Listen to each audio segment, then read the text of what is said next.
ಅವರು ಈ ಭೂಮಿಯಲ್ಲಿ ತಾನೇ ಹುಟ್ಟಿದ್ದಾರೆ, ಇಲ್ಲಿರೋ ಅನ್ನ ತಾನೇ ತಿಂತಿದ್ದಾರೆ. ನಮ್ಮನ್ನ, ನಮ್ಮ ನೀರು, ನಮ್ಮ ಗಾಳಿನೇ ಎಲ್ಲ ತಗೊಳ್ಳೋದು ಇಲ್ಲಿಂದನೇ. ಆದರೆ ಲೂಟಿ ಮಾಡ್ತಿರೋ ಜನಗಳ ಜೋಬಿಂದ.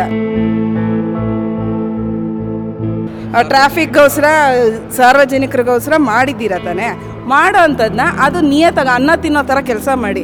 ಈ ಥರ ಕಚಡ ಹೇಸಿಗೆ ಕೆಲಸ ಮಾಡಬೇಡಿ. ಯಾಕಂದರೆ ನಾನು ಈ ಥರ ಯಾಕೆ ಕೆಟ್ಟದಾಗ ಹೇಳ್ತಾ ಇದ್ದೀನಿ, ಹೊಟ್ಟೆ ಉರಿಯುತ್ತೆ. ಕಷ್ಟಪಟ್ಟು ಬೆಳಗ್ಗೆಯಿಂದ ಸಾಯಂಕಾಲದವರೆಗೂ ನಾವು ಹೊಟ್ಟೆ ಬಟ್ಟೆ ಕಟ್ಟಿ ಕೆಲಸ ಮಾಡಿ ಮಕ್ಕಳು ಫೀಸ್ ಕಟ್ಟೋದ, ಬಾಡಿಗೆ ಕಟ್ಟೋದ, ಯಾವ್ದು ಕಮ್ಮಿ ಇದೆ ರೇಟು? ಫಸ್ಟು 28 ರುಪೀಸ್ ಇತ್ತು ಇಲ್ಲಿಂದ JP ನಗರಿಂದ ಮಾರ್ಕೆಟ್ ಹೋಗೋಕ್ಕೆ. ಇವಾಗ 40 ರುಪೀಸ್ ಮಾಡಿದ್ದಾರೆ. ಮನೆಯಲ್ಲಿ ಕೊಡೋದೇ 100 ರುಪೀಸ್ ಕೊಡ್ತಾರೆ ಹೋಗೋಕ್ಕೆ ಬರೋಕ್ಕೆ. ಅದರಲ್ಲಿ 80 ಅಲ್ಲೇ ಹೋದರೆ ನಾವು 20 ರೂಪಾಯಲ್ಲಿ ಏನಂತ ತಿನ್ನೋದು? ಇವಾಗ ನಾವು ದುಡಿತಾ ಇರೋದು ಒಂದು 20,000 ಅಂದರೆ ಟ್ರಾನ್ಸ್ಪೋರ್ಟ್ಗೆ 10,000 ಖರ್ಚು ಮಾಡಿದ್ರೆ ನಾವು ಇನ್ನು 10,000ದಲ್ಲಿ ಬೆಂಗಳೂರಲ್ಲಿ ಏನು ಮಾಡೋಕ್ಕಾಗುತ್ತೆ? ಅಷ್ಟೇ ಸರ್ ಆಗೋದು. ಇವಾಗ ನೋಡಿ, ನನಗೆ ನಮ್ಮ ಮನೆಯಿಂದ ಇಲ್ಲಿಗೆ ಬರೋಕ್ಕೆ 20 ಆಗುತ್ತೆ, ಮತ್ತೆ ಹೋಗೋಕ್ಕೆ 20 ರುಪೀಸ್ ಆಗುತ್ತೆ. ನಾನು 50 ರೂಪಾಯಿ ಪೆಟ್ರೋಲ್ ಹಾಕಿದ್ರೆ 2 ದಿವಸ ಓಡಾಡ್ಬೋದಲ್ವಾ? ಎಂತಕ್ಕೆ ಪಬ್ಲಿಕ್ ಟ್ರಾನ್ಸ್ಪೋರ್ಟ್? ಎಂತಕ್ಕೆ ಪಬ್ಲಿಕ್ ಟ್ರಾನ್ಸ್ಪೋರ್ಟ್ ಚೀಪ್ ಇದ್ದಾಗೆ ಅಲ್ವಾ ಬರೋದು? ಅಫೋರ್ಡಬಲ್ ಆಗಿರಬೇಕು. ಇವಾಗ ನನಗೆ ಅದು ಅಫೋರ್ಡ್ ಮಾಡೋಕ್ಕೆ ಆಗ್ತಾ ಇಲ್ಲ ಅಂದರೆ ಪಬ್ಲಿಕ್ ಟ್ರಾನ್ಸ್ಪೋರ್ಟ್ ಎಂತಕ್ಕೆ ನನಗೆ? ನಾನು ಆರಾಮಾಗಿ ನನ್ನ ಪರ್ಸ್ನಲ್ ವೆಹಿಕಲಲ್ಲೇ ಬರ್ತೀನಿ, ಬಂದು ಇಲ್ಲಿ ಕಾದಿ ಅದೆಲ್ಲ ಎಂತಕ್ಕೆ ನನಗೆ? ಗಾಡಿ ಎತ್ಕೊಂತೀನಿ, ಡೈರೆಕ್ಟ್ ಬರ್ತೀನಿ, ಎಲ್ಲೋ ಒಂದು ಕಡೆ ಪಾರ್ಕ್ ಮಾಡ್ತೀನಿ, ಹೋಗ್ತೀನಿ ನಾನು. ನಮಸ್ಕಾರ ಸ್ನೇಹಿತರೆ, ಎಲ್ಲರಿಗೂ ಆಲ್ಮಾ ನ್ಯೂಸ್ ಮೀಡಿಯಾ 24ಗೆ ಸ್ವಾಗತ. ನಾನು ಗಿರೀಶ್ ವಸಿಷ್ಠ. ಸ್ನೇಹಿತರೆ, ಬೆಂಗಳೂರಲ್ಲಿ ಮೆಟ್ರೋ ಅಂದಾಕ್ಷಣ ತಕ್ಷಣ ನೆನಪಿಗೆ ಬರೋದು ಸುಲಭವಾದ ಮತ್ತು ಸುಖಕರವಾದ ಪ್ರಯಾಣ. ಆದರೆ 9ನೇ ತಾರೀಕಿಂದ ನಮ್ಮ ಮೆಟ್ರೋ ಅಂದರೆ BMRCL ಅಂತ ಏನು ಕರಿತೀವಿ, ಅವರು ಸಡನ್ನಾಗಿ ಸುಮಾರು 50% ಮೆಟ್ರೋದ ಟಿಕೆಟ್ ದರವನ್ನು ಹೆಚ್ಚಳ ಮಾಡಿದ್ದಾರೆ. ಸೊ ಈ ಕುರಿತು ನಾನಿವತ್ತು JP ನಗರ ಮೆಟ್ರೋ ಸ್ಟೇಷನಲ್ಲಿ ಇದ್ದೀನಿ. ಬನ್ನಿ ಪ್ರಯಾಣಿಕರನ್ನು ಮಾತಾಡಿಸೋಣ ಮತ್ತು ಅವರ ಅಭಿಪ್ರಾಯವನ್ನು ಇವತ್ತು ಸಂಗ್ರಹಿಸೋಣ. ಮೆಟ್ರೋ ಪ್ರೈಸ್ ಜಾಸ್ತಿ ಆಗಿದೆ ಜನವರಿ 9ನೇ ತಾರೀಕಿದೆ, ಇದ್ರ ಬಗ್ಗೆ ನಿಮ್ಮ ಅಭಿಪ್ರಾಯ? ಭಾಳ ಕೆಟ್ಟ ಕೆಲಸ ಮಾಡ್ತಿದ್ದಾರೆ. ಯಾಕೆ ಅಂತ ಹೇಳಿದ್ರೆ, ಸಾಮಾನ್ಯ ಜನರು ಇವಾಗ ಸಿಲ್ಕ್ ಇನ್ಸ್ಟಿಟ್ಯೂಟಿಂದ ಮೆಜೆಸ್ಟಿಕ್ ಆಗಲಿ, ಮೆಜೆಸ್ಟಿಕ್ಕಿಂದ ಸಿಲ್ಕ್ ಇನ್ಸ್ಟಿಟ್ಯೂಟು 70 ರುಪೀಸ್ ಅಂತಂದರೆ ಒನ್ ವೇ 70 ಅಂದರೆ ಊಟ ಮಾಡೋದೇನು? ಬರೀ ಓಡಾಡ್ಬಿಟ್ರೆ ಆಗೋಯ್ತಾ? ಊಟ ಸರ್ಕಾರ ಹಾಕ್ತಾರಾ? ತುಂಬ ತಪ್ಪು ಮಾಡ್ತಿದ್ದಾರೆ. ಈ ಕಡೆ ಆಟೋದವ್ರು ಮೀಟ್ರ್ ಹಾಕಲ್ಲ, ಅದರಲ್ಲಿ ಈ ಮೆಟ್ರೋ ಈ ಥರ ಭಾಳ ಅನ್ಯಾಯ ಮಾಡ್ತಾಯಿದ್ದಾರೆ ಜನಗಳಿಗೆ, ಸಾರ್ವಜನಿಕರಿಗೆ ತುಂಬ ಕಷ್ಟ ಆಗ್ತಿದೆ. ಇದು ಸೆಂಟ್ರಲ್ ಗೌರ್ಮೆಂಟ್ ಅವರು ಸ್ವಲ್ಪ ಗಮನ ಹರಿಸ್ಬೇಕು. ಈ ಥರ ಪರ್ಮಿಷನ್ ಕೊಟ್ಟರೆ ತುಂಬ ತಪ್ಪು. ಯಾಕಂದ್ರೆ ಹೇಳಿ. ಇನ್ನೊಂದು, ಇವರು ಸರ್ಕಾರದ ಮೇಲೆ ಹೇಳಿದ್ರೆ ಇವರು ಸೆಂಟ್ರಲ್ ಗೌರ್ಮೆಂಟ್ ತಪ್ಪು ಅಂತ ಹೇಳ್ತಾರೆ, ಸೆಂಟ್ರಲ್ ಮೇಲೆ ಕೇಳಿದ್ರೆ ಸರ್ಕಾರದ್ದು ಅಂತಾರೆ. ಇದ್ರ ಬಗ್ಗೆ ಅವರು ಈ ಭೂಮಿಯಲ್ಲಿ ತಾನೇ ಹುಟ್ಟಿದ್ದಾರೆ, ಇಲ್ಲಿರೋ ಅನ್ನ ತಾನೇ ತಿಂತಿದ್ದಾರೆ. ನಮ್ಮನ್ನ, ನಮ್ಮ ನೀರು, ನಮ್ಮ ಗಾಳಿನೇ ಎಲ್ಲ ತಗೊಳ್ಳೋದು ಇಲ್ಲಿಂದನೇ. ಆದರೆ ಲೂಟಿ ಮಾಡ್ತಿರೋ ಜನಗಳ ಜೋಬಿಂದ. ನಮ್ಮ ಕಷ್ಟ, ನಮ್ಮ ಬೆವರನ್ನ ಅವ್ರು ತಿಂತಾಯಿದ್ದಾರೆ. ಒಳ್ಳೇದಕ್ಕಲ್ಲ ಇದು. ಎಷ್ಟು ಕ್ವಿಕ್ಕಾಗಿ ಇವ್ರು ಹಿಂಗೆ ದುಡ್ಡು ಇದು ಮಾಡಿದ್ರಲ್ಲ, ಬೇಗ ಬಿದ್ದೋಗುತ್ತೆ. ಯಾವುದು ಈ ಥರ ಏಕ್ದಮ್ ಹಿಂಗೆ ಹೋಗೋದೆಲ್ಲ ಅಷ್ಟು ಜೋರಾಗಿ ಬೇಗ ಬಿದ್ದೋಗುತ್ತೆ. ಅನ್ಯಾಯ ಇದು, ಭಾಳ ಅನ್ಯಾಯ. ಆಮೇಲೆ ಎಷ್ಟೋ ಜನ ಮಿಡಲ್ ಕ್ಲಾಸ್ನವರು ಮೇಯ್ನು ಮೆಟ್ರೋ ಅಂತ ಅಂದರೆ ಸುಲಭವಾಗಿ ಮತ್ತು ಬೇಗ ಹೋಗ್ಬೋದು ಅನ್ನೋ ನಂಬಿಕೆ ಮೇಲೆ ಪ್ರಯಾಣ ಮಾಡ್ತಾರೆ. ಅದು ದಿಢೀರಂತ ಇಷ್ಟೊಂದು ರೇಟ್, ಅದು ಕೂಡ 45-50% ಜಾಸ್ತಿ ಮಾಡಿದ್ದಾರೆ. ಅದೇ ಇದು ಏನಂದರೆ ಇವರು ಅಡಿಕ್ಷನ್ ಥರ ಮಾಡಿಬಿಟ್ರು. ಫಸ್ಟು ಅಡಿಕ್ಷನ್, ಯಾಕಂದರೆ ಇವಾಗ ಟೈಮ್ ಸೇವಿಂಗು ಮತ್ತು ಬೇಗ ಇದು ಕಮ್ಮಿ ರೇಟ್ಗೆ ಆ ಥರ ಒಂದು ಕಂಪ್ಯಾರಿಟಿವ್ಲು ಬರ್ಬೋದು ಅಂದ್ಬಿಟ್ಟು ಈ ಥರ ಮಾಡಿಬಿಟ್ಟು, ಅದೇನೋ ಹೇಳ್ತಾರಲ್ಲ ಗಾಳಕ್ಕೆ ಇದು ಹಾಕ್ಬಿಟ್ಟು ಆಮೇಲೆ ತಿಮಿಂಗ್ಳು ಎಳೆಯೋದು ಅಂತಾರಲ್ಲ, ಈ ಕೆಲಸನೇ ಇದು ಮಾಡ್ತಾ ಇರೋದಿರೋ. ಭಾಳ ಅನ್ಯಾಯ. ಜನಗಳಿಗೆ ಒಳ್ಳೇದಾಗೋಂಥ ಕೆಲಸ ಮಾಡಿದ್ರೆ ಮಾಡಿ, ಇಲ್ಲಾಂದರೆ ಏನೂ ಮಾಡಬೇಡಿ. ಹೇಳಿದ್ರಲ್ಲ 60 ಪೈಸಾ ಮೆಟ್ರೋ, ನಮ್ಮ ಮೆಟ್ರೋ ಹೆಸರು ಬೇರೆ, ನಮ್ಮ ಮೆಟ್ರೋಗೆ ನಮಗೆ ಗೊತ್ತಿಲ್ವಾ? ಇವ್ರು ಮಾಡ್ತಾರೆ ಇದು ಇಂಥ ಅನ್ಯಾಯದ ಕೆಲಸ. ಇದು ಸರಿ ಇಲ್ಲ, ದಯವಿಟ್ಟು ಮೇಡಮ್ ಅಂತಾರೆ. ಅವರು ಆಟೋದವ್ರು ಅವತಾರ. ಬಸ್ ರೇಟ್ ನಾವು ಯಾರಿಗೂ ಲೇಡೀಸ್ಗೆ ಕಮ್ಮಿ ಇದು ಬೇಕಾಗಿಲ್ಲ ಟಿಕೆಟ್ ರೇಟ್ ಅಂತ ನಾವು ಹೇಳಿರಲಿಲ್ಲ. ಸರ್ಕಾರ ಕೊಟ್ಟಿದ್ದನ್ನ ಯಾಕೆ ಉಪಯೋಗಿಸ್ಬಾರ್ದು? ಉಪಯೋಗಿಸ್ತಾ ಇದ್ದೀವಿ. ಆಮೇಲೆ ರೇಟ್ ಜಾಸ್ತಿ ಮಾಡ್ತಿದ್ದಾರೆ. ಮನೇಲಿ ಗಂಡಸರು ಓಡಾಡೋರು ಬರೋರು, ಅಲ್ಲೂ ಫೇರ್ ಜಾಸ್ತಿ, ಬಸ್ ರೇಟ್ ಜಾಸ್ತಿ, ಇಲ್ಲೂ ರೇಟ್ ಜಾಸ್ತಿ, ದಿನಸಿಗಳು ಜಾಸ್ತಿ, ಎಲ್ಲನೂ ಜಾಸ್ತಿ ಮಾಡಿಬಿಟ್ರೆ ನಾವೇನು ಮಾಡಬೇಕು? ನಾವು ಬದುಕಬೇಕಾ ಸಾಯಬೇಕಾ? ಇದನ್ನು ಹೇಳಿ. ಕಡೆದಾಗಿ ಏನು ಹೇಳ್ತೀರಾ? ದಯವಿಟ್ಟು ಜನಗಳಿಗೆ ಒಳ್ಳೆಯದಾಗೋಂಥ ಕೆಲಸ ಮಾಡಿ, ಕಮ್ಮಿ ಮಾಡಿ. ನೀವು ಏನು ಇವಾಗ ಗೋ ಗ್ರೀನು ಅದು ಇದು ಅಂತ ಹೇಳ್ತಾರಲ್ಲ, ಈ ಪೊಲ್ಯೂಷನ್ಗೋಸ್ಕರ ಮತ್ತು ಇದು ಟ್ರಾಫಿಕ್ಗೋಸ್ಕರ, ಸಾರ್ವಜನಿಕರಿಗೋಸ್ಕರ ಮಾಡಿದ್ದೀರ ತಾನೆ. ಮಾಡೋ ಅಂಥದ್ದನ್ನ ಅದು ನಿಯತ್ತಾಗಿ ಅನ್ನ ತಿನ್ನೋ ಥರ ಕೆಲಸ ಮಾಡಿ. ಈ ಥರ ಕಚಡ ಹೇಸಿಗೆ ಕೆಲಸ ಮಾಡಬೇಡಿ. ಯಾಕಂದರೆ ನಾನು ಈ ಥರ ಯಾಕೆ ಕೆಟ್ಟದಾಗ ಹೇಳ್ತಾ ಇದ್ದೀನಿ, ಹೊಟ್ಟೆ ಉರಿಯುತ್ತೆ. ಕಷ್ಟಪಟ್ಟು ಬೆಳಗ್ಗೆಯಿಂದ ಸಾಯಂಕಾಲದವರೆಗೂ ನಾವು ಹೊಟ್ಟೆ ಬಟ್ಟೆ ಕಟ್ಟಿ ಕೆಲಸ ಮಾಡಿ ಮಕ್ಕಳು ಫೀಸ್ ಕಟ್ಟೋದ, ಬಾಡಿಗೆ ಕಟ್ಟೋದ, ಯಾವ್ದು ಕಮ್ಮಿ ಇದೆ ರೇಟು? ನೀವು ನಿಮಗೇನೋ ಹೆಂಗೆಂಗೋ ಬರ್ಬೋದೇನೋ, ಕಷ್ಟಪಡೋರು ಹೆಂಗೆ ಮಾಡಬೇಕು? ಯಾವ ಥರ? ಎಲ್ಲಿ ಸಾರ್ವಜನಿಕರಿಗೆ ಎಲ್ಲಿ ಒಳ್ಳೇದು ಮಾಡ್ತಾಯಿದ್ದೀರಾ? ದಯವಿಟ್ಟು ಒಳ್ಳೇದು ಮಾಡಿ. ದಿಢೀರಂತ 9ನೇ ತಾರೀಕಿಂದ ಜಾಸ್ತಿ ಆಗಿದೆ, ಇದ್ರ ಬಗ್ಗೆ ನಿಮ್ಮ ಅಭಿಪ್ರಾಯ? ಸರ್ ಪೇಮೆಂಟ್ ಈಗ ಜಾಸ್ತಿ ಆಗಿದೆ ಅಲ್ಲ ಮೆಟ್ರೋದು, ಸ್ಟೂಡೆಂಟ್ಗೂ ತುಂಬ ಕಷ್ಟ ಆಗ್ತಾಯಿದೆ ಸರ್. ಇವಾಗ ಲಾಸ್ಟು ಇಲ್ಲಿ ನಾವು ಇವತ್ತು ರಾಜಾನಗರದಿಂದ ಜೆ ಪಿ ನಗರ ಬಂದಿದ್ದೀವಿ. ಮುಂಚೆ 38-40 ಇತ್ತು, ಈಗ 60 ಮಾಡಿದ್ದಾರೆ. ಇಬ್ಬರು ಬಂದಿದೆ 120, 240, 250 ರುಪೀಸ್. ಇಲ್ಲಿಂದ ನಮ್ಮ ಈಗ ಪೇರೆಂಟ್ಸು ರೈತರು, ಅಲ್ಲಿಂದ ಇಲ್ಲಿ ಏನೋ ಓದೋಕ್ಕಂತ ಬಂದೆ, ಬಟ್ ತುಂಬ ಕಷ್ಟ ಆಗ್ತಾಯಿದೆ. ಬಸ್ಸಿಗೆ ಹೋಗ್ಬೇಕಂದ್ರೆ ಟ್ರಾಫಿಕ್ಕು ಸರ್, ಕಷ್ಟ ಆಗ್ತಾಯಿದೆ ತುಂಬ. ಗೌರ್ಮೆಂಟ್ನವ್ರು ಹೇಳ್ತಾರೆ ಆದಷ್ಟು ಸಾರ್ವಜನಿಕ ವ್ಯವಸ್ಥೆನ ಯೂಸ್ ಮಾಡಿ, ಲೈಕ್ BMTS ಮತ್ತು BMTC ಮತ್ತು ರೈಲ್ವೆ ಎಲ್ಲ.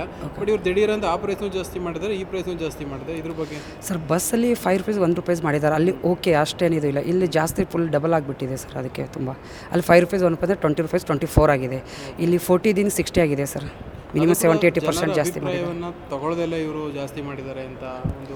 ಹಾಂ ಸರ್, ಏನೋ ಅದಕ್ಕೆ ಏನೋ ಮುಂಚೆ ಇನ್ಫಾರ್ಮೇಷನ್ ಏನೋ ಬಂದಿಲ್ಲ ಸರ್, ಸಡನ್ಲಿ ಆಗಿ ನಾನು ಬಂದು ಶಾಕ್ ಆಗಿದೆ ಸರ್ ಸಡನ್ಲಿ.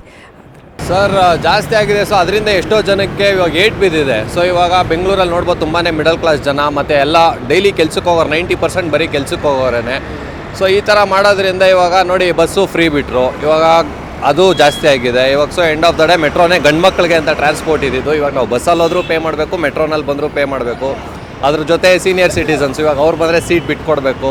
ಸೊ ಇದರಿಂದ ಇಲ್ಲಿ ಏನು ಅನುಕೂಲನೇ ಆಗ್ತಾಯಿಲ್ಲ, ಜಸ್ಟ್ ಗೌರ್ಮೆಂಟ್ ದುಡ್ಡು ಮಾಡ್ಕೊತಾ ಇದೆ ಅಷ್ಟೇ. ನಮ್ಗೆ ಇದರಿಂದ ಏನು ಲಾಭ ಇಲ್ಲ. ಇವಾಗ ನಾವು ದುಡಿತಾ ಇರೋದು ಒಂದು 20,000 ಅಂದರೆ ಟ್ರಾನ್ಸ್ಪೋರ್ಟ್ಗೆ 10,000 ಖರ್ಚು ಮಾಡಿದ್ರೆ ನಾವು ಇನ್ನು 10,000ದಲ್ಲಿ ಬೆಂಗಳೂರಲ್ಲಿ ಏನು ಮಾಡೋಕ್ಕಾಗುತ್ತೆ? ಸೊ ಇದನ್ನು ಗೌರ್ಮೆಂಟು ಸ್ವಲ್ಪ ತಲೆಗೆ ತೊಗೊಂಡು ಹಿಂಗಿದೆ ಬಡತನ ಇದೆ, ಸುಮ್ಮನೆ ಆ ಯೋಜನೆ ಈ ಯೋಜನೆ ಅಂತ ಕೊಡೋದಲ್ಲ. ಸೊ ಎಲ್ರಿಗೂ ಅದರಿಂದ ಅನುಕೂಲ ಆಗ್ತಾ ಇದೆಯಾ ನೋಡಬೇಕು. ಕರ್ನಾಟಕದಲ್ಲಿ ಏನಾಗ್ತಾ ಇದೆ, ಬರೀ ಹೆಣ್ಮಕ್ಳಿಗೆ ಏನು ಬೇಕು, ಅದಾದಮೇಲೆ ಅದರಿಂದ ಗೌರ್ಮೆಂಟ್ಗೆ ಏನು ಸಿಗುತ್ತೆ ಅನ್ನೋದು ನೋಡ್ತಾ ಇದ್ದಾರೆ ಹೊರತು ಸಾಮಾನ್ಯ ಜನದ ಬಗ್ಗೆ ತಲೆನೇ ಕೆಡ್ಸ್ಕೊತಾ ಇಲ್ಲ. ಅಷ್ಟೇ ಸರ್ ಆಗೋದು. ಇವಾಗ ನೋಡಿ, ನನಗೆ ನಮ್ಮ ಮನೆಯಿಂದ ಇಲ್ಲಿಗೆ ಬರೋಕ್ಕೆ 20 ಆಗುತ್ತೆ, ಮತ್ತೆ ಹೋಗೋಕ್ಕೆ 20 ರೂಪೀಸ್ ಆಗುತ್ತೆ. ನಾನು 50 ರೂಪಾಯಿ ಪೆಟ್ರೋಲ್ ಹಾಕಿದ್ರೆ 2 ದಿವಸ ಓಡಾಡ್ಬೋದಲ್ವಾ? ಎಂತಕ್ಕೆ ಪಬ್ಲಿಕ್ ಟ್ರಾನ್ಸ್ಪೋರ್ಟ್? ಎಂತಕ್ಕೆ ಪಬ್ಲಿಕ್ ಟ್ರಾನ್ಸ್ಪೋರ್ಟ್ ಚೀಪ್ ಇದ್ದಾಗೆ ಅಲ್ವಾ ಬರೋದು, ಅಫೋರ್ಡಬಲ್ ಆಗಿರಬೇಕು. ಇವಾಗ ನನಗೆ ಅದು ಅಫೋರ್ಡ್ ಮಾಡೋಕ್ಕೆ ಆಗ್ತಾ ಇಲ್ಲ ಅಂದರೆ ಪಬ್ಲಿಕ್ ಟ್ರಾನ್ಸ್ಪೋರ್ಟ್ ಎಂತಕ್ಕೆ ನನಗೆ? ನಾನು ಆರಾಮಾಗಿ ನನ್ನ ಪರ್ಸ್ನಲ್ ವೆಹಿಕಲಲ್ಲೇ ಬರ್ತೀನಿ, ಬಂದು ಇಲ್ಲಿ ಕಾದಿ ಅದೆಲ್ಲ ಎಂತಕ್ಕೆ ನನಗೆ? ಗಾಡಿ ಎತ್ಕೊಂತೀನಿ, ಡೈರೆಕ್ಟ್ ಬರ್ತೀನಿ, ಎಲ್ಲೋ ಒಂದು ಕಡೆ ಪಾರ್ಕ್ ಮಾಡ್ತೀನಿ, ಹೋಗ್ತೀನಿ ನಾನು. ಕಡೆದ ಗೌರ್ಮೆಂಟ್ ಅವ್ರಿಗೆ ಏನು ಹೇಳ್ತೀರಾ ಸರ್? ಗೌರ್ಮೆಂಟ್ ಕಲಿಬೇಕು ಸರ್, ಏನು ಹೇಳೋಣ, ನಮ್ಮ ಜನನೂ ಸ್ವಲ್ಪ ಬುದ್ಧಿ ಉಪಯೋಗಿಸ್ಬೇಕು. ಜಸ್ಟ್ ಬಿಕಾಸ್ ಗೌರ್ಮೆಂಟ್ ಏನೋ ಫ್ರೀಯಾಗಿ ಕೊಡ್ತಾರೆ ಅಂದಿದ ತಕ್ಷಣ ರಾಜಕಾರಣಿಗಳು ನೋಡ್ಕೊಬೇಕು, ಇವ್ರು ಕೆಲಸ ಮಾಡ್ತಾರಾ ಇಲ್ವಾ ಅಂತ ನೋಡಲ್ಲ. ಜಸ್ಟ್ ಅವತ್ತು 500 ರೂಪಾಯಿ ಇಸ್ಕೊಬೇಕು, ಏನೋ ಫ್ರೀ ಕೊಡ್ತಾ ಇದ್ದಾರೆ, ಓಟ್ ಹಾಕ್ಬಿಡ್ತಾರೆ. ಅದಲ್ಲ ಸರ್, ಫಸ್ಟು ನಮ್ಮ ಕಾಮನ್ ಸೆನ್ಸ್ ಯೂಸ್ ಮಾಡಬೇಕು. ಸೊ ನಾಳೆ ದಿವಸ ಇದು ಬಂದರೆ ನಮ್ಗೆ ಹೆಂಗೆ ಇಂಪ್ಯಾಕ್ಟ್ ಆಗುತ್ತೆ ಇದರಿಂದ ಅಂತ ಇದೆಲ್ಲ ಯೋಚನೆ ಮಾಡಿ ಓಟ್ ಹಾಕಿದಾಗ ನಮಗೂ ಒಂದು ಒಳ್ಳೆ ಲೀಡರ್ ಬರ್ತಾರೆ, ಒಂದು ಒಳ್ಳೆ ಸರ್ಕಾರ ಅನ್ನೋದು ಬರುತ್ತೆ. ಸೊ ಅವಾಗ ಫೇರ್ಸ್ ಎಲ್ಲ ಚೇಂಜ್ ಆಗ್ಬೋದು ಅಂತ. ಇವಾಗ ಸೆಂಟ್ರಲಲ್ಲಿ ನೀವೇ ನೋಡ್ಬೋದು ಏನೇನು ಆಗ್ತಾಯಿದೆ ಅಂತ. ಬಟ್ ಸ್ಟೇಟ್ ಎಂತಕ್ಕೆ ಇಷ್ಟು ವರ್ಷ ಆಗಿಬಿಟ್ಟಿದೆ ಅನ್ನೋದು ನನಗೆ ಗೊತ್ತಾಗ್ತಾ ಇಲ್ಲ ಸರ್. ಇದು ಜನಕ್ಕೆ ಬಿಟ್ಟಿರೋದು, ಇದು ಜನದ ಒಂದು ಮೈಂಡ್ ಸೆಟ್, ಲೈಕ್ ಕರೆಕ್ಟಾಗಿ ನೋಡಿ ಚೂಸ್ ಮಾಡ್ಬೇಕು ಲೀಡ್ರನ್ನ. ಕಾರಣ ಏನಿರ್ಬೋದು ಅಂತ ಗೆಸ್ ಮಾಡ್ತೀರಾ ಸರ್? ಕಾರಣ ಅಂದರೆ ನಾವೇ ಸರ್. ನಾವು ಎಲೆಕ್ಷನ್ ಬರುತ್ತೆ, 500 ರೂಪಾಯಿ ಇಸ್ಕೊತೀರಿ, ಒಂದು ಬಿರಿಯಾನಿ ಪ್ಯಾಕೆಟ್ ಇಸ್ಕೊತೀರಿ, ಅವತ್ತು ಕೊಟ್ಟರಲ್ಲ ಆ ಖುಷಿಗೆ ನೆಕ್ಸ್ಟ್ 5 ವರ್ಷ ನಾವೇನು ಅನುಭವಿಸ್ಬೇಕು ಅನ್ನೋದು ನಮ್ಮ ತಲೆಯಲ್ಲಿರಬೇಕು. ಇವತ್ತೇನೋ ನಾವು ದುಡ್ಡು ಇಸ್ಕೊತೀರಿ, ಒಂದು ದಿವಸ ಓಟ್ ಹಾಕ್ಬಿಡ್ತೀರಿ, ನೆಕ್ಸ್ಟ್ 5 ವರ್ಷ ಯಾರು ಅನುಭವಿಸ್ಬೇಕು? ನಾವೇ ಅಲ್ವಾ? ಸೊ ಅದು ಫಸ್ಟು ನಮ್ಮ ತಲೆಯಲ್ಲಿರಬೇಕು ಸರ್. ಅದು ಕಡೆದಾಗ ಏನು ಹೇಳ್ತಾರೆ ಸರ್ ಗೌರ್ಮೆಂಟ್? ಕಡೆದಾಗ ಗೌರ್ಮೆಂಟ್ ಏನಿಲ್ಲ ಸರ್, ಫೇರ್ಸ್ ಕಡಿಮೆ ಮಾಡಬೇಕು. ಸೊ ಇವಾಗ ಎಲ್ಲ ಕೊಟ್ಟಿದ್ದೀರಾ ನೀವು, ಇಲ್ಲ ಅಂತಲ್ಲ, ಹಂಗನ್ಬಿಟ್ಟು ನೀವು ಇಲ್ಲೇನೋ ಫ್ರೀ ಬಿಟ್ಟು ಇಲ್ಲೇನೋ ದುಡ್ಡು ಮಾಡೋದಲ್ಲ. ಸೊ ಬಿಟ್ಟಾಗ ಇದನ್ನು ಕೂಡ ಬಿಡಬೇಕು. ಇವಾಗ ಸ್ವಲ್ಪ ಕಡಿಮೆ ಮಾಡಬೇಕು ರೇಟು. ನಾವೇನು ಅಟ್ಲೀಸ್ಟ್ ಕಡಿಮೆ ಮಾಡೋಕ್ಕಾಗಿಲ್ಲ ಅಂದರೆ ಇರೋ ಫೇರ್ಸ್ನೇ ಮೇಂಟೈನ್ ಮಾಡಿದ್ರೆ ಸಾಕು. 10 ರೂಪಾಯಿ 5 ರೂಪಾಯಿ ಜಾಸ್ತಿ ಮಾಡಿದ್ರೆ ನಮಗೆ ಲಾಸ್ ಆಗ್ತಾಯಿದೆ, ಗೌರ್ಮೆಂಟ್ಗೆ ಏನಿಲ್ಲ. ಅವ್ರಿಗೇನು ಸರ್, ಫ್ರೀ ವೆಹಿಕಲ್ ಇದೆ, ಝೀರೋ ಟ್ರಾಫಿಕ್ಕು, ಕ್ಲಿಯರೆನ್ಸ್ ಹೋಗ್ತಾರೆ, ನಮ್ಗೆ ಹಂಗಲ್ವಲ್ಲ. ಸೊ ಗೌರ್ಮೆಂಟ್ ಇದನ್ನು ಸ್ವಲ್ಪ ಸೀರಿಯಸ್ ಆಗಿ ತೊಗೊಂಡು ಫೇರ್ಸ್ ಎಲ್ಲ ಕಡಿಮೆ ಮಾಡಬೇಕು. ಸೊ ಕರ್ನಾಟಕದಲ್ಲಿ ಬಡತನ ಎಷ್ಟಿದೆ ಅನ್ನೋದು ನಿಮಗೂ ಗೊತ್ತಾಗಬೇಕು. ಸೊ ಇಲ್ಲಿ ಪ್ರತಿಯೊಬ್ಬರು ಲೈಕ್ ಅಕೊಮಡೇಟ್ ಮಾಡಲೇಬೇಕು ಅಂದರೆ ಫೇರ್ ಪ್ರೈಸ್ ಕಡಿಮೆ ಆಗಬೇಕು sir. Okay sir, thank you. Thank you. ಅದು ನಾನು ಆ್ಯಕ್ಚುಲಿ ಮೆಟ್ರೋದೇ ಯೂಸ್ ಮಾಡ್ತಾಯಿದ್ದಿದ್ದು ಕಾಲೇಜಿಗೆ ಹೋಗೋಕ್ಕೆ ಬರೋಕ್ಕೆ. ಮಾರ್ಕೆಟಿಂದ ಇಳಿದ್ಬಿಟ್ಟು ಅಲ್ಲಿಂದ ಬಸ್ ಯೂಸ್ ಮಾಡ್ತಾಯಿದ್ದೆ. ಬಟ್ ಇವಾಗ 1.5 ಮಂತಿಂದ ನಾನು ರೆಗ್ಯುಲರ್ ಬಸ್ಸಿಂದನೇ ಹೋಗ್ತಾಯಿದ್ದೀನಿ. ಪ್ರೈಸ್ ಜಾಸ್ತಿ? ಹೌದು, ತುಂಬ ಜಾಸ್ತಿ ಆಗಿದೆ. ಫಸ್ಟು 28 ರೂಪೀಸ್ ಇತ್ತು ಇಲ್ಲಿಂದ JP ನಗರಿಂದ ಮಾರ್ಕೆಟ್ ಹೋಗೋಕ್ಕೆ, ಇವಾಗ 40 ರೂಪೀಸ್ ಮಾಡಿದ್ದಾರೆ. ಮನೆಯಲ್ಲಿ ಕೊಡೋದೇ 100 ರೂಪೀಸ್ ಕೊಡ್ತಾರೆ ಹೋಗೋಕ್ಕೆ ಬರೋಕ್ಕೆ. ಅದರಲ್ಲಿ 80 ಅಲ್ಲೇ ಹೋದರೆ ನಾವು 20 ರೂಪಾಯಿ ಏನಂತ ತಿನ್ನೋದು? ಇದು ಎಲ್ಲ ತಪ್ಪು ಸರ್. ಯಾಕಂದರೆ ನಾವು ಬಡವರ ಮನುಷ್ಯ ಬಂದಿದ್ರು ಇಲ್ಲಿ. ನಾವು ಏನು ಅಂದರೆ ನಾವು ಕಾಲೇಜ್ ಸ್ಟೂಡೆಂಟ್, ಯಾಕಂದರೆ ನಮಗೆ ಟೈಮ್ ಸೇವಿಂಗ್ ಆಗುತ್ತೆ ಬರೋಕ್ಕೆ ನಮ್ಮ ಕಾಲೇಜ್ಗೆ. ನಾವು ರಾಜಾನಗರದಿಂದ JP ನಗರ್ ಬರಬೇಕು ಅಂದರೆ ಮಿನಿಮಮ್ ನಮಗೆ ಮೆಟ್ರೋ ಹೋಗಿ ಅಂದರೆ 40 ನಿಮಿಷ ಆಗುತ್ತೆ. ಬಟ್ ಬಸ್ದಾಗ ಬರಬೇಕು ಅಂದರೆ ತುಂಬ ಕಷ್ಟ ಸರ್. ಇವಾಗೇ ನೋಡ್ತಾ ಇದ್ದೀನಿ, ತುಂಬ ರಶ್ ಬಸ್ದಾಗ. ಮಹಿಳೆಯವ್ರಿಗೆ ಫ್ರೀ ಬಸ್ ಕೊಟ್ಟಿದ್ದಾರೆ. ಅವರು ತುಂಬ ರಶ್ ಅಲ್ಲಿ. ಅಲ್ಲಿಂದ ರಾಜನಗರದ ಇಲ್ಲಿ JP ನಗರ್ ಬರಬೇಕು ಅಂದರೆ 1.5 ಅವರ್ ಆಗುತ್ತೆ. ಅದು ಸ್ವಲ್ಪ ಅರ್ಥ ಮಾಡಬೇಕು ಗೌರ್ಮೆಂಟ್ಗೆ. ಅದು ಪಬ್ಲಿಕ್ ಗೋಸ್ಕರ ಇದು ಟ್ರಾನ್ಸ್ಫರ್ ಇದೆ ಮೆಟ್ರೋ. ಪಬ್ಲಿಕ್ಗೆ ಸಹಾಯ ಆಗಬೇಕು. ಇದು ಪಬ್ಲಿಕ್ಗೆ ಇದು ಮಿಡಲ್ ಕ್ಲಾಸ್ ಫ್ಯಾಮಿಲಿಗೆ ತುಂಬ ಕಷ್ಟ ಆಗ್ತದೆ. ಮಿಡಲ್ ಕ್ಲಾಸ್ಗೆ ಯಾಕಂದರೆ ದಿನ ಹೋಗೋಕ್ಕೆ 60 ರೂಪಾಯಿ, ಬರೋಕ್ಕೆ 60 ಅಂದರೆ ಏನು ಸರ್ 120 ಎಲ್ಲಿಂದ ಬರುತ್ತೆ ರೊಕ್ಕ ಸ್ಟೂಡೆಂಟ್ಗೆ ಹೇಳಿ? ಅದು ಕಡೆ ಗೌರ್ಮೆಂಟ್ ಹೇಳುತ್ತೆ ಪೊಲ್ಯೂಷನನ್ನು ಕಡಿಮೆ ಮಾಡಿ ಏನು BMTC ಇದೆ ಮತ್ತು ಮೆಟ್ರೋ ಇದೆ ಯೂಸ್ ಮಾಡ್ಕೊಂಡಿಂದ. ಆದರೆ ಇವರು ಈ ಥರ ಒಂದು ಮೆಟ್ರೋ ಪ್ರೈಸನ್ನು 50% ಜಾಸ್ತಿ ಮಾಡಿರೋದ್ರಿಂದ ಅವರ ಕಾರ್ ಇರುತ್ತೆ, ಅವ್ರು ನಾನು ಯಾಕೆ 150 ರೂಪಾಯಿ ಕೊಟ್ಟು ಹೋಗಲಿ, ನಾನು ಕಾರಲ್ಲೇ ಓಡಾಡ್ತೀನಿ ಅನ್ನೋ ಮನೋಭಾವ ಇರುತ್ತೆ ಮತ್ತು ಅವ್ರು ಕಾರಲ್ಲೇ ಓಡಾಡ್ತಾರೆ. ಅದು ಸರಿ ಇದೆ, ಕರೆಕ್ಟ್ ಇದೆನಾ? ನಾವು 100 ರೂಪಾಯಿ ಪೆಟ್ರೋಲ್ ಹಾಕಂದರೆ ನಾವು ಇಬ್ಬರು ಬರುತ್ತೆ, ಅದು ಸೇವಿಂಗ್ ಆಗುತ್ತೆ ನನಗೆ 120 ರೂಪಾಯಿ. ಮತ್ತು ಅದು ಸ್ವಲ್ಪ ಇದು ಪೊಲ್ಯೂಷನ್ ಬಟ್ ಹೆಚ್ಚೇ ಆಗುತ್ತೆ ಟ್ರಾಫಿಕ್. ಮತ್ತು ಯಾಕಂದರೆ ನನ್ನ ಹತ್ರ ಇದು ವೆಹಿಕಲ್ ಇಲ್ಲ. ನಾ ಏನು ಮಾಡ್ತಾ ಇವರು ಹೆಚ್ಚಿಗೆ ಮಾಡಿದ್ದೆ ಮೆಟ್ರೋಗೆ ಹೋಗೋಕ್ಕೆ ಬರೋಕ್ಕೆ 120 ಅಂದರೆ ಇಬ್ಬರಿಗೆ 240 ಆಗುತ್ತೆ ಮಿನಿಮಮ್. ನಾವು ಏನು ಮಾಡ್ತೀವಿ, ಒಂದು ಬೈಕ್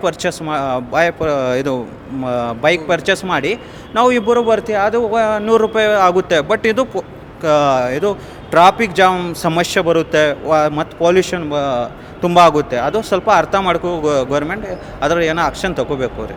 ಅದೇ ನಾನು ವಿನಂತಿ ಗೌರ್ಮೆಂಟ್ಗೆ. ಸ್ನೇಹಿತರೆ ನೋಡಿದ್ರಲ್ಲ, ಈವರೆಗೂ ಕೂಡ ನಾವು ತುಂಬ ಜನ ಸಾರ್ವಜನಿಕರನ್ನು ಮಾತಾಡಿಸಿದ್ವಿ. ಅದರಲ್ಲೂ ಕೂಡ ಮೆಟ್ರೋದಲ್ಲಿ ಸಂಚಾರ ಮಾಡ್ತಕ್ಕಂತಹ ಜನರನ್ನು ನಾವು ಮಾತಾಡಿಸಿದ್ವಿ. ಅವರೆಲ್ಲರೂ ಹೇಳೋದು ಒಂದೇ ಮಾತು, ಇದು ತುಂಬಾ ತಪ್ಪು. ಹೇಳ್ದಲೇ ಕೇಳ್ದಲೇ ಇಷ್ಟೊಂದು ಇನ್ಕ್ರೀಸ್ ಮಾಡಿದ್ದಾರೆ ಟಿಕೆಟ್ ಪ್ರೈಸಲ್ಲಿ. ಇದು ಎಲ್ಲೋ ಒಂದು ರೀತಿಯಲ್ಲಿ ಮಿಡಲ್ ಕ್ಲಾಸ್ ಜನರ ಜೇಬಿಗೆ ಕತ್ತರಿಯನ್ನು ಹಾಕ್ತಾ ಇದೆ. ಸೊ ಇದು ಇವತ್ತಿನ ವಿಶೇಷ. ಸದಾ ನೋಡ್ತಾ ಇರಿ ಆಲ್ಮಾ ನ್ಯೂಸ್ 24. ಮತ್ತೆ ಮುಂದಿನ ಸುದ್ದಿಯೊಂದಿಗೆ ಸಿಗ್ತೀನಿ. ಅಲ್ಲಿವರೆಗೂ ನಮಸ್ಕಾರ.